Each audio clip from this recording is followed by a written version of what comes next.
Senhor, amado Jesus, acalma nossa mente, acalma nosso coração, por vezes ansioso pela solução das nossas angústias.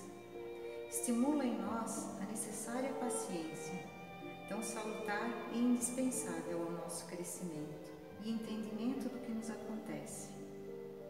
Ajuda-nos a compreender os teus ensinamentos, que entendamos que nada nos acontece por acaso, que tudo tem uma razão de ser, que tenhamos a noção da grandiosidade do teu amor por nós, fazendo com que esse sentimento desperte em nossos corações e assim a prática do amai-vos uns aos outros se tornará uma constante em nossos dias. Graças a Deus. A todos que nos assistem, desejamos muita paz e muita luz. Sejam todos bem-vindos ao canal da Sésamo.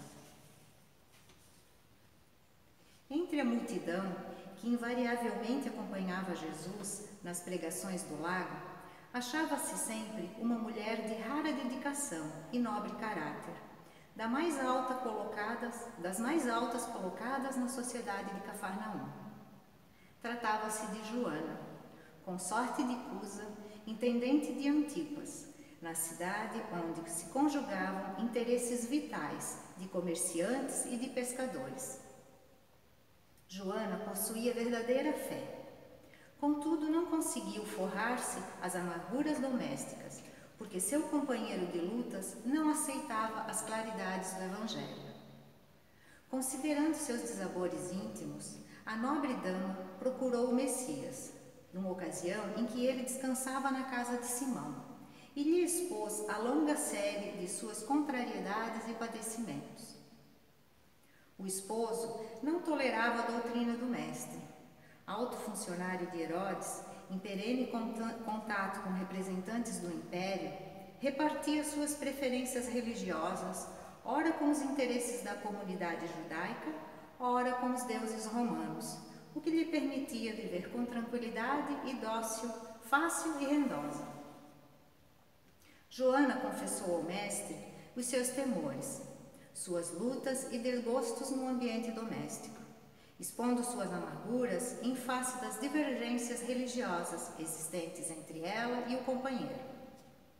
Após ouvir-lhe a longa exposição, Jesus ponderou: Joana, só há um Deus, que é o nosso Pai. Só existe uma fé para as nossas relações com o seu amor. Agradece ao Pai o haver-te julgado digna do trabalho desde agora. Teu esposo não te compreende a alma sensível? Compreender-te-á um dia. É leviano e indiferente? Ame-o mesmo assim. Não te acharias ligada a ele se não houvesse uma razão justa. Servindo com amorosa dedicação, estarás cumprindo a vontade de Deus. Fala-me dos teus receios e das tuas dúvidas. Deves, pelo Evangelho, amá-lo ainda mais. Os sãos não precisam de médicos. Além disso, não poderemos colher uvas nos abrolhos, mas podemos amanhar o solo que produziu cardos envenenados, a fim de cultivarmos nele a videira maravilhosa do amor e da vida. Quanto à imposição de ideias, continuou Jesus, acentuando a importância das suas palavras. Por que motivo Deus não impõe sua verdade e seu amor aos tiranos da terra? Por que não fulmina com um raio o conquistador desalmado que espalha a miséria e a destruição com as forças sinistras da guerra? A sabedoria celeste não extermina as paixões, transforma-as. Aquele que semeou o mundo de cadáveres desperta, às vezes para Deus, apenas com uma lágrima. O Pai não impõe a reforma a seus filhos, esclarece-os no momento oportuno. Joana, o apostolado do Evangelho é de colaboração com o céu, nos grandes princípios da redenção. Sê fiel a Deus, amando teu companheiro no mundo, como se fora teu filho. Não percas tempo em discutir o que não seja razoável. Deus não trava contendas com as criaturas e trabalha em silêncio por toda a criação. Volta ao lar e ama o teu companheiro com o material divino que o céu colocou em tuas mãos, para que talhes uma obra de vida, com sabedoria e amor. Vai, filha, sê fiel. Desse dia, memorável em sua existência, a mulher de Cusa experimentou na alma a claridade constante de uma resignação sempre pronta ao trabalho e sempre ativa para a compreensão de Deus. Como o ensinamento do Mestre estivesse agora gravado indelevelmente em sua alma, considerou que, antes de ser esposa na terra, já era filho daquele Pai no céu, que lhe conhecia a generosidade e os sacrifícios. Seu espírito divisou em todos os labores uma luz sagrada e oculta. Procurou esquecer todas as características inferiores do companheiro, para observar somente o que ele possuía de bom, desenvolvendo nas menores oportunidades o embrião vacilante das suas virtudes eternas. Mais tarde, o céu lhe enviou um filhinho que veio duplicar os seus trabalhos. Ela, porém, sem olvidar as recomendações de fidelidade que Jesus lhe havia feito, transformava suas dores num hino de triunfo silencioso a cada dia. Os anos passaram e o esforço perseverante lhe multiplicou os bens da fé, na marcha laboriosa do conhecimento e da vida. No ano 68, quando as perseguições ao cristianismo iam intensas, vamos encontrar, num dos espetáculos sucessivos do circo, uma velha discípula do Senhor, Joana de Cusa, amarrada ao poste do martírio, ao lado de um homem novo que era seu filho. Ante o vozerio do povo, foram ordenadas as primeiras flagelações. Abjura! Exclama o executor das ordens imperiais, de olhar cruel e sombrio.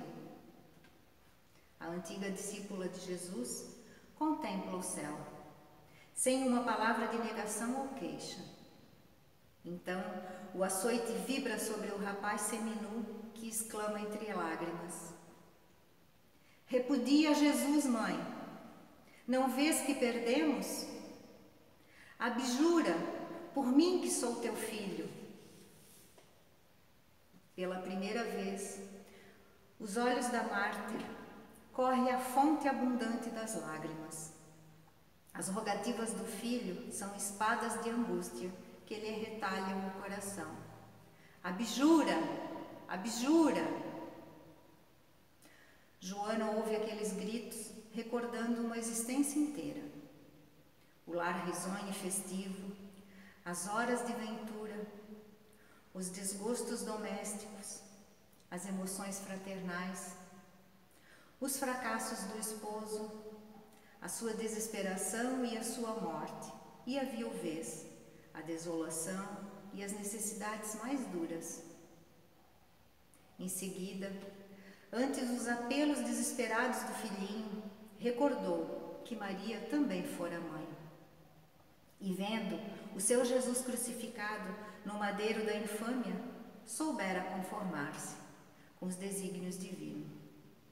Acima de todas as recordações, como alegria suprema de sua vida, padeceu-lhe ouvir ainda o Mestre, em casa de Pedro, a lhe dizer: Vai, filha, sê fiel. Então, possuída de força sobre-humana, a viúva de Cusa contemplou a primeira vítima ensanguentada e, fixando no jovem um olhar profundo e inexprimível, na sua dor e na sua ternura, exclamou firmemente: Cala-te, meu filho. Jesus era puro e não desdenhou o sacrifício. Saibamos sofrer na hora dolorosa, porque acima de todas as felicidades transitórias do mundo, é preciso ser fiel a Deus. A esse tempo, com os aplausos delirantes do povo, os verdugos lhe incendiavam, em derredor achas de lenha embebidas em resina inflamável. Em poucos instantes, as labaredas lamberam-lhe o corpo envelhecido. Joana de Cusa contemplou com serenidade a massa do povo que não lhe entendia o sacrifício. Os gemidos de dor lhe morriam abafados no peito opresso. Os algozes da Marte cercavam-lhe de impropérios sobre a fogueira. O teu Cristo soube apenas ensinar-te a morrer? Perguntou um dos verdugos. A velha discípula, concentrando sua capacidade de resistência, teve ainda forças de murmurar: não apenas a morrer, mas também a te amar. Nesse instante, sentiu que a mão consoladora do Mestre lhe tocava suavemente os ombros e lhe escutou a voz carinhosa e inesquecível: Joana, tem bom ânimo, eu estou aqui. Quem nos conta essa história é Chico Xavier, pelo espírito Humberto de Campos, no capítulo 15 da obra Boa Nova. Impossível não ouvi-la e não se emocionar. Impossível não pensarmos em como reagiríamos em uma situação semelhante. Joana de Cusa, uma das mulheres que teve grande destaque na época em que Jesus viveu entre nós. No Evangelho de Lucas, no capítulo 8, versículos 1 a 3, o discípulo conta que, pouco de tempo depois, ele começou a viajar de cidade em cidade, de aldeia em aldeia, pregando e declarando as boas novas do reino de Deus. E os 12 estavam com ele, bem como algumas mulheres que tinham sido curadas por espíritos maus e de doenças. Maria, que era chamada de Madalena, de quem saíram 7 demônios. Joana, a esposa de Cusa, encarregada da casa de Herodes. Susana e muitas outras mulheres que com seus próprios bens ajudavam a eles. Inclusive, lembrando, foi Joana quem, juntamente com Maria de Cleófas e Maria de Magdala, estiveram no sepulcro. E lá chegando não encontraram o corpo de Jesus, e sim 2 anjos que lhes dizem: por que vocês procuram aqui aquele que está vivo? Essa é Joana de Cusa, a mulher que seguiu Jesus e nos deixou um exemplo de uma fé inabalável, uma fé fiel a Deus, em harmonia, em sintonia com os ensinos do Divino Pai. O Espírito da Verdade, conforme relatado por Kardec na obra O Evangelho segundo o Espiritismo, no capítulo 6, que fala sobre o Cristo Consolador, nos deixa a seguinte mensagem sobre a fidelidade de Deus. Deus consola os humildes e dá força aos aflitos que a suplicam. Seu poder cobre a terra, e por toda parte, ao lado de cada lágrima, põe o bálsamo que consola. O devotamento e a abnegação são uma prece contínua e encerram um profundo ensinamento. A sabedoria humana reside nessas 2 palavras. Possam todos os espíritos sofredores compreender essa verdade, em vez de reclamar contra as dores, os sofrimentos morais que a terra vos aquinham. Tomai, pois, por divisa essas 2 palavras, devotamento e abnegação, e sereis fortes, porque elas resumem todos os deveres que a caridade e a humildade vos impõem. O sentimento do dever cumprido vos dará a tranquilidade de espírito e de resignação. O coração bate melhor, a alma se acalma, e o corpo já não sente desfalecimentos, porque o corpo sofre tanto mais quanto mais profundamente abalado estiver o espírito. Sem a menor dúvida, esses foram os sentimentos de Joana: devotamento e abnegação. Procurando o conceito desses sentimentos, assim está no dicionário. Devotamento é dedicação, qualidade ou condição de quem se dedica a algo ou alguém, é a entrega, é sacrifício, é manifestação de amor, apreço e consideração. Abnegação é ação caracterizada pelo desprendimento e altruísmo, em que a superação das tendências egoístas da personalidade é conquistada em benefício de uma pessoa, causa ou princípio. Sacrifício voluntário dos próprios desejos, da própria vontade e das tendências humanas naturais em nome de qualquer imperativo ético. Essa foi Joana, devotada e abnegada. Uma mulher nobre que se destacava na cidade de Cafarnaum por ser esposa do administrador de Herodes, o representante do governo, como vimos na narrativa acima. Porém, apesar de possuir uma situação financeira confortável, viver no palácio de Herodes, seu maior encantamento na época era ouvir os ensinamentos de Jesus. Cafarnaum era uma cidade em que a atividade da pesca se destacava e ali viviam muitos pescadores, entre eles nossos conhecidos Simão Pedro, André, Tiago e João, filho de Zebedeu. E por vezes Joana se aproximava das margens do rio para ouvir Jesus, para ouvir os seus ensinamentos e suas pregações. Os ensinamentos de Jesus tocaram o seu coração.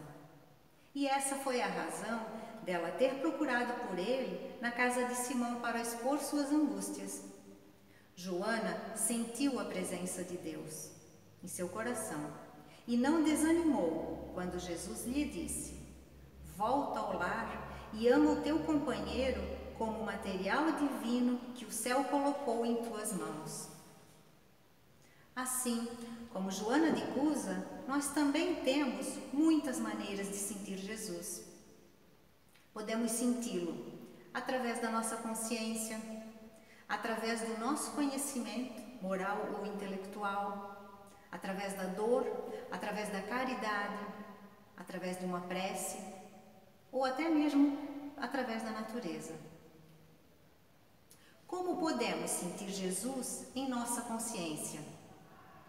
Sabemos que Ele está em nós, pois todos temos no nosso íntimo a centelha divina do seu amor. Apenas às vezes essa centelha está um tanto diminuída. Mas basta nós nos apegarmos a Deus para que ela floresça novamente em nosso íntimo.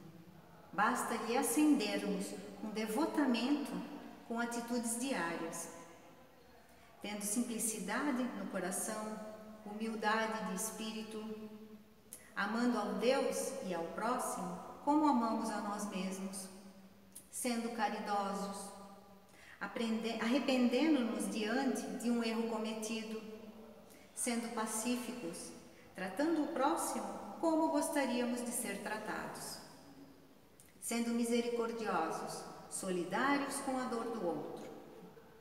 Como escreveu Leon Denis em O Grande Enigma: homens, aprendei a imergir em vós mesmos, a esquadrinhar os mais íntimos recônditos do vosso ser.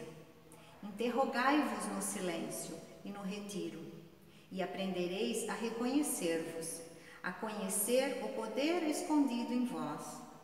É Ele que leva e faz resplandecer no fundo de vossas consciências as santas imagens do bem, da verdade, da justiça, e é honrando essas imagens divinas, rendendo-lhe culto diário, que essa consciência, ainda obscura, se purifica e ilumina.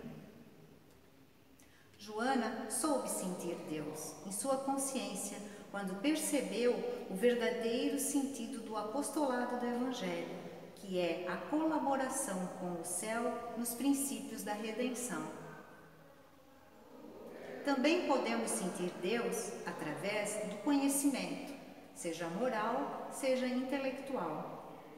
A respeito, o Espírito Emmanuel, na obra O Consolador, psicografada por Chico Xavier, assim nos diz: A alma humana pode elevar-se para Deus tão somente com o progresso moral, sem valores intelectivos? É a pergunta. A resposta: o sentimento e a sabedoria são duas asas com que a alma se elevará para a perfeição infinita. No círculo acanhado do orbe terrestre, ambos são classificados como adiantamento moral e adiantamento intelectual.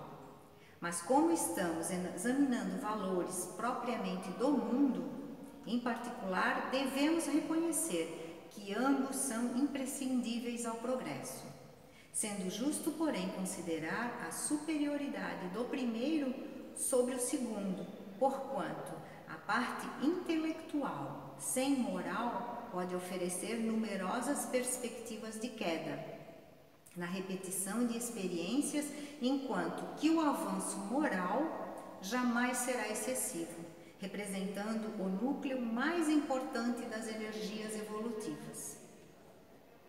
As ponderações de Emmanuel são importantes e muito certeiras. Ora, se formos exímios intelectuais, estudiosos, conhecedores de muitos assuntos, e nenhuma moral tivermos, não há dúvidas de que corremos o risco de um grande tombo.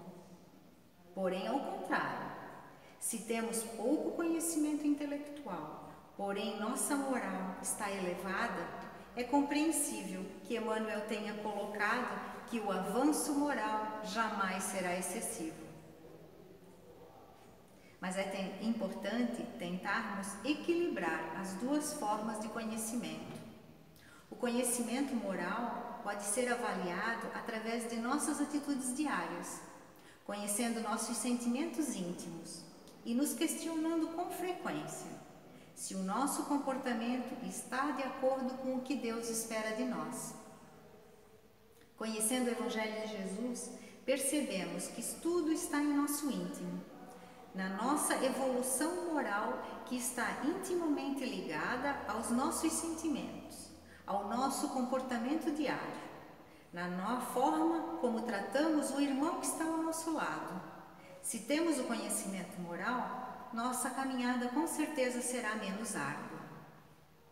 Porém, não podemos deixar de lado o aperfeiçoamento intelectual, através do conhecimento da doutrina trazida pelo Consolador prometido, como está no Evangelho de João, no capítulo 14, versículos 15 a 17. Se me amais, guardai os meus mandamentos, e eu rogarei ao Pai, e Ele vos dará outro Consolador, para que fique eternamente convosco, o Espírito da verdade, a quem o mundo não pode perceber, porque não o vê, não o conhece. Mas vós o conhecereis, porque ele ficará convosco e estará conosco. Mas o Consolador, que é o Espírito Santo, a quem o Pai enviará em meu nome, vos ensinará todas as coisas e vos fará lembrar de tudo o que vos tenho dito. Portanto, quanto mais estudarmos, quanto mais lermos e conhecermos os ensinamentos de Jesus, mais nossa fé se ampliará, tornando-se uma fé raciocinada. Pois, como acrescentado por Kardec, assim realiza o Espiritismo o que Deus disse que o Consolador prometido nos traria: conhecimento das coisas que faz o homem saber de onde vem, para onde vai e por que está na terra, lembrança dos verdadeiros princípios da lei de Deus e consolação pela fé e pela esperança. Joana também sentiu Deus através do aperfeiçoamento moral e intelectual, tanto no que diz respeito à sua generosidade, como também pelo interesse em conhecer os ensinos de Jesus. Outra forma de sentirmos Deus é através da nossa dor. O já citado Leon Denis, na obra O Problema do Ser, do Destino e da Dor, assim explica a manifestação desse sentimento. Disse ele: se nas horas da provação soubéssemos observar o trabalho interno, a ação misericordiosa da dor em nós, em nosso eu, em nossa consciência, compreenderíamos melhor sua obra sublime de educação, de aperfeiçoamento. Veríamos que ela fere sempre a corda sensível. É, pois, realmente pelo amor que nos tem que Deus envia o sofrimento. Fere-nos, corrige-nos, como uma mãe corrige o filho, para educá-lo e melhorá-lo. Trabalha incessantemente para tornar dóceis, para purificar e embelezar nossas almas, porque elas não podem ser verdadeiras, completamente felizes, senão na medida correspondente às suas perfeições. Gozos e sofrimentos, prazeres e dores, tudo isso Deus distribuiu na existência como um grande artista que na tela combina a sombra e a luz para produzir uma obra-prima. Portanto, a dor nos ensina a mudar, a sermos melhores. A dor nos faz crescer. Através da dor, podemos amadurecer, percebendo a vida e as pessoas ao nosso redor de maneira diferente, aproveitando a oportunidade de sermos melhores, tirando do sofrimento o aprendizado que nosso Pai Divino quer nos ensinar. Todos já tivemos alguma dor. A dor de uma separação, a dor de uma injustiça, de uma mentira, quem sabe a dor de uma traição, do abandono, a perda de um filho, de um parente, de um amigo. Mas saibamos, Deus não nos desampara, precisamos acreditar nele. O Espírito Lacordaire, através de mensagem transmitida a Kardec em 1863, assim disse: quando Cristo falou, bem-aventurados os aflitos, porque deles é o reino dos céus, não se referia aos sofredores em geral, porque todos os que estão nesse mundo sofrem, quer estejam num trono ou na miséria, mas poucos sofrem bem. Poucos compreendem que somente as provas bem suportadas podem conduzir ao reino de Deus. O desânimo é uma falta. Deus vos nega consolações se não tiverdes coragem. A prece é um sustentáculo da alma, mas não é suficiente por si só. É necessário que se apoie numa fé ardente, na bondade de Deus. Tendes ouvido frequentemente que Ele não põe fardo pesado em ombros frágeis. O fardo é proporcional às forças, como a recompensa será proporcional à resignação e à coragem. Portanto, irmãos, tenhamos fé, firmeza e perseverança, pois que assim não haverá dor que não possamos vencer. Sigamos o exemplo de Joana, que venceu as labaredas do fogo com profunda resignação. Também podemos sentir Deus através da caridade. Não somente a caridade material, mas sim a caridade do amparo aos necessitados de amor, aos necessitados de esperança, aos enfermos de todo tipo. São inúmeras as formas de caridade.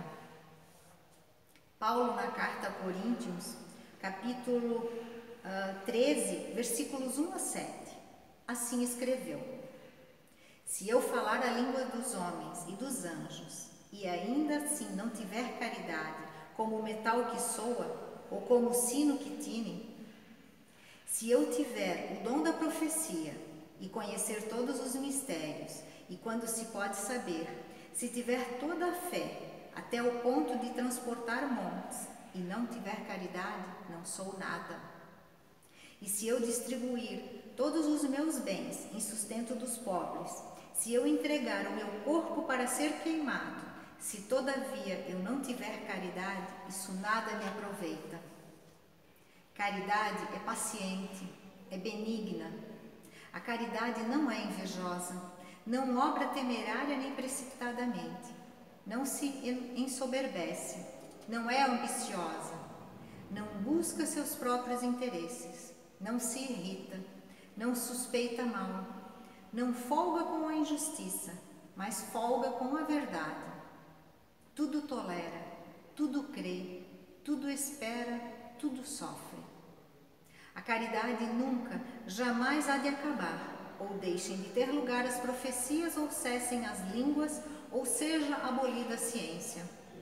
Agora, pois permaneçam a fé, a esperança e a caridade, estas 3 virtudes, porém a maior delas é a caridade. Irmãos, como dito por Kardec, a caridade está ao alcance de todos, do ignorante e do sábio, do rico e do pobre, e porque independe de toda a crença particular. Está não só na beneficência, mas no conjunto de todas as qualidades do coração, na bondade, na benevolência para com o próximo, virtudes essas também presentes em abundância na vida de Joana. Através da prece, também podemos sentir Deus. Na obra O Livro dos Espíritos, na questão 659, Kardec questionou-os: qual o caráter geral da prece? Responderam os benfeitores: a prece é um ato de adoração. Fazer preces a Deus é pensar nele, aproximar-se dele, pôr-se em comunicação com ele. Pela prece podemos fazer 3 coisas: louvar, pedir e agradecer. A respeito, Humberto de Campos disse: os que apenas suplicam podem ser ignorantes, os que apenas louvam podem ser preguiçosos. Todo aquele, porém, que trabalha pelo bem, com suas mãos, com o seu pensamento, esse é o filho que aprendeu a orar, na exaltação ou na rogativa, porque em todas as circunstâncias será fiel a Deus, consciente de que a vontade do Pai é a mais justa e sábia do que a sua própria vontade. E por fim, Deus também está na natureza, como escreveu Leon Denis. Não procures Deus nos templos de pedra e de mármore, ó homem que o queres conhecer, e sim no templo terreno da natureza, no espetáculo dos mundos a percorrer o infinito, nos esplendores da vida que se expande em sua superfície na vista dos horizontes variados, planícies, vales, montanhas e mares, que a tua morada te oferece. Por toda parte, a luz brilhante do dia, ou sob o manto constelado das noites, à margem dos oceanos tumultuosos, e assim na solidão das florestas, se te sabes recolher, ouvirás as vozes da natureza e os sutis ensinamentos que murmura ao ouvido daqueles que frequentam suas solidões e estudam seus mistérios. Joana de Cusa sentiu Deus de todas as maneiras, na sua consciência, pelo seu conhecimento, na caridade, pela prece e pela natureza, e na dor, da pior maneira possível, sendo queimada. E em momento algum pestanejou, ela não teve dúvidas, ela acreditou, ela soube senti-lo nas diversas maneiras. Fica então o convite a todos nós. Vamos sentir Deus em nosso dia a dia, lembrando das palavras ditas por Emmanuel. Seja qual for a experiência, convence-te de que Deus está conosco em todos os caminhos. Isso não significa omissão de responsabilidade ou exoneração da incumbência que o Senhor nos revestiu. Não há consciência sem compromisso, como não existe dignidade sem lei. O peixe mora gratuitamente na água, mas deve nadar por si mesmo. A árvore, embora não pague imposto pelo solo em que se vincula, é chamada a produzir conforme a espécie. Ninguém recebe talentos da vida para escondê-los em poeira ou ferrugem. Nasceste para realizar o melhor. Para isso, é possível te defrontes com embaraços naturais ao próprio burilamento, qual criança que se esfalfa compreensivelmente nos exercícios da escola. A criança atravessa as provas do aprendizado sob a cobertura da educação que transparece do professor. Desempenhamos as nossas funções com o apoio de Deus. Se o conhecimento exato da onipresença divina ainda não te acode à mente necessitada de fé, pensa no infinito das bênçãos que te envolve, sem que te despendas mínimo esforço. Não contratastes engenheiros para a garantia do sol que te sustenta, e nem assalariastes para a escavação de minas de oxigênio na atmosfera, a fim de que te renove o ar que respiras. Reflete só por um momento nas riquezas ilimitadas ao teu dispor, nos reservatórios da natureza, e compreenderás que ninguém vive só. Confia, segue, trabalha e constrói para o bem, e guarda a certeza de que para alcançar a felicidade, se fazes o teu dever, Deus faz o resto. Que vençamos todos os percalços que estiverem em nossa caminhada, sentindo sempre a presença de Deus ao nosso lado. Fiquem em paz, graças a Deus.